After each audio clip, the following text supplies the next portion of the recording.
धन्यवाद माननीय सभापति जी, आपने मुझे आज सदन में अपने विषय को रखने का मौका दिया। कल मैं सदन में मौजूद था और मैं नेता प्रतिपक्ष को सुन रहा था। नेता प्रतिपक्ष ने कहा कि अगर हम इंडी अलायंस की सरकार बनाते तो हमारा भाषण किस प्रकार का होता, उस भाषण के विषय में आज मैं संबोधन करूंगा। यहां सभी गणमान्य लोग बैठे हुए हैं, हिंदी समझते हैं और हिंदी में एक मुहावरा है, अगर चाची की मूंछ होती तो वो चाचा कहलाती, अगर चाची की मूंछ होती तो वो चाचा कहलाती, अब चाची की मूंछ नहीं है तो वो चाचा नहीं हो सकती। तो ये इंडी अलायंस की सरकार बनेगी और फिर वो भाषण लिखेंगे और वो भाषण हमें सुनाएंगे, यह मौका कभी आने वाला नहीं है। और वैसे सभापति महोदय, ये कोई बोल रहा है चाची 420, वैसे ये शब्द प्रयोग करना शायद प्रतिबंधित होगा, मगर सबसे महत्वपूर्ण विषय है कि ये इंडी अलायंस क्या है। अभी दिल्ली के चुनाव चल रहे हैं, कल दिल्ली का चुनाव है। अब इंडी अलायंस को लेकर किस प्रकार की भ्रामक स्थिति बनी हुई है आप देखिए। नाम लेना मना है, इसलिए बिना नाम लिए ही मैं बता देता हूं। टी शर्ट और मफलर के बीच लड़ाई चल रही है। टी शर्ट भी इंडिया अलायंस में है और मफलर भी इंडिया अलायंस में है। और टी शर्ट ने भाषण दिया है, पटपड़गंज में मैं भाषण को पढ़ के सुना रहा हूं। टी शर्ट ने कहा है, टी शर्ट हाँ उसी पे है जी, दिल्ली भी भारत में आता है। टी शर्ट ने कहा है, उन्होंने एक नई तरीके की राजनीति की बात की थी, माने मफलर ने, उन्होंने एक नई तरीके की राजनीति की बात की थी।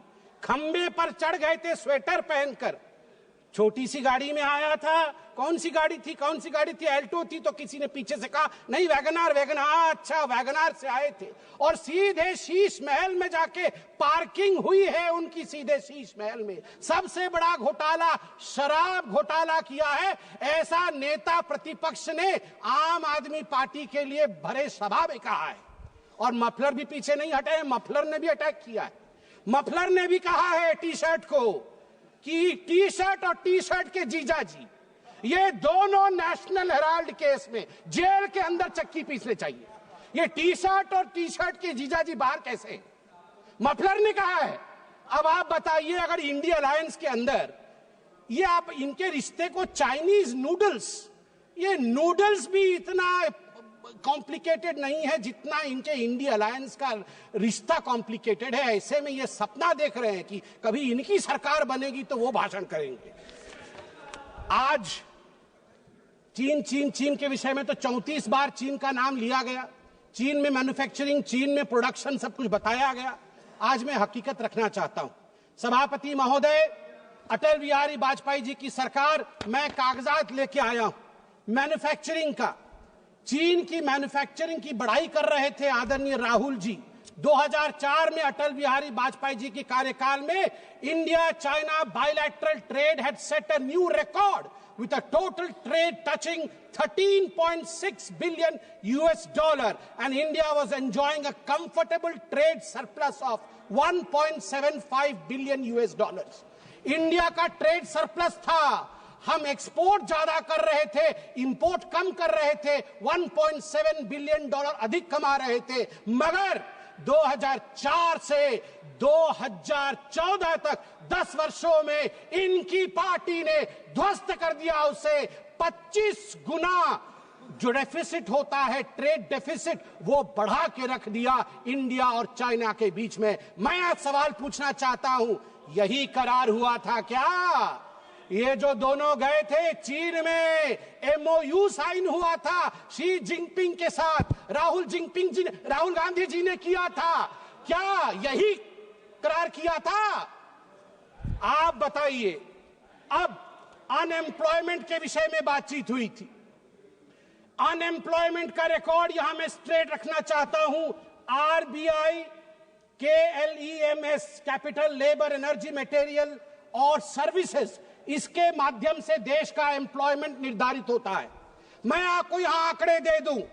जहां 2004 से 14 के बीच जब यूपीए की सरकार थी तो मात्र 2.9 करोड़ नौकरी दी गई थी, वही मोदी जी के 10 वर्ष के कालखंड में 2014 से 2024 के बीच 17 करोड़ की नौकरी दी गई है।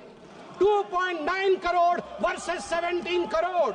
यूपीए की कार्यकाल में एम्प्लॉयमेंट का ग्रोथ रेट मात्र 6% था और वही मोदी जी के कार्यकाल में 10 वर्षों से एम्प्लॉयमेंट का रेट 6% से बढ़ के 36%, 36% हुआ है। और कल राहुल गांधी बोल रहे थे कि यूपीए भी फेल हुई, एनडीए भी फेल हुई। अरे राहुल जी, यूपीए तो फेल हुई, आप फेल हुए मतलब यूपीए, वो आप जो है वो 8 तारीख को फेल होगी। आप तो फेल हुए ही हुए हैं, मगर हम डिस्टिंक्शन के साथ पास हुए हैं, डिस्टिंक्शन के साथ। युवाओं के बारे में राहुल जी बोल रहे थे। इंडिया स्किल रिपोर्ट पढ़िए साहब, India skill report. Youth employment of graduates singularly and drastically increase from 33.95% in 2013 to 54.81% in 2024। ये जंप है, ये छलांग है मोदी जी के अंतर्गत। सभापति महोदय, अधिक समय नहीं लूंगा। मैं आपको 2 और छोटे छोटे विषय हैं, गंभीर विषय है, वो रखना चाहता हूं। एक विषय है चीन को लेकर। चीन को लेकर कहा गया कि आर्मी और प्रधानमंत्री के बीच कहीं ना कहीं संबंध खराब है। चीन को लेकर कहा गया कि हमारी जमीन हड़प ली चीन ने। 38,000 वर्ग किलोमीटर, 38,000 स्क्वायर किलोमीटर भारतवर्ष का जमीन चचा नेहरू ने चीन को दिया था। और मैं यहां पर ऑन रिकॉर्ड नेहरू जी के भाषण को रख रहा हूं।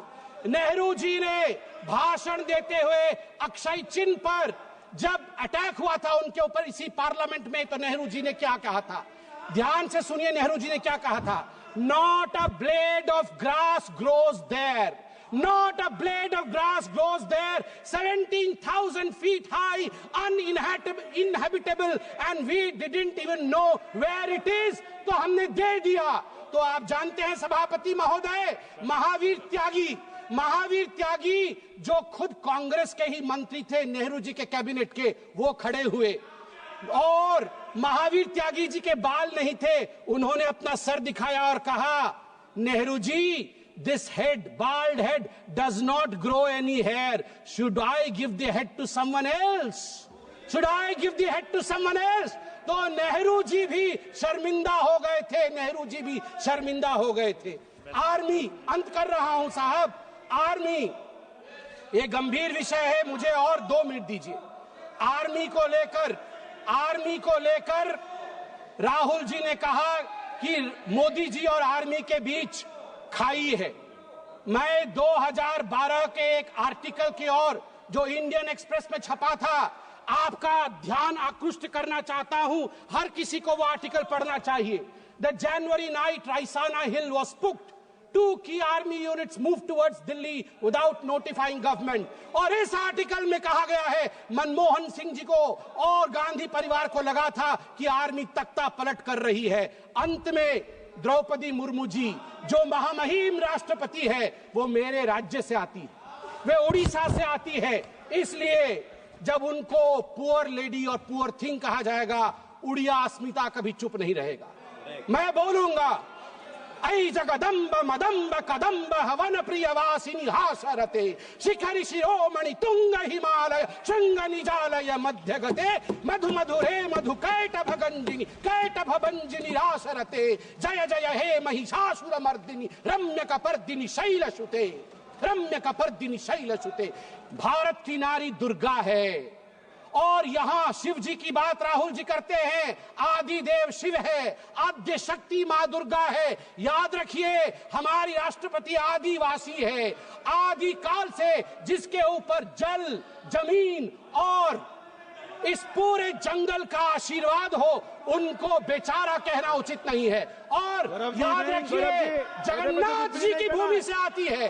द्रौपदी मुर्मू जी जगन्नाथ जी की भक्त है और जगन्नाथ महाप्रभु जिसके पीछे खड़े हैं वो भक्त कभी बेचारा नहीं हो सकता है।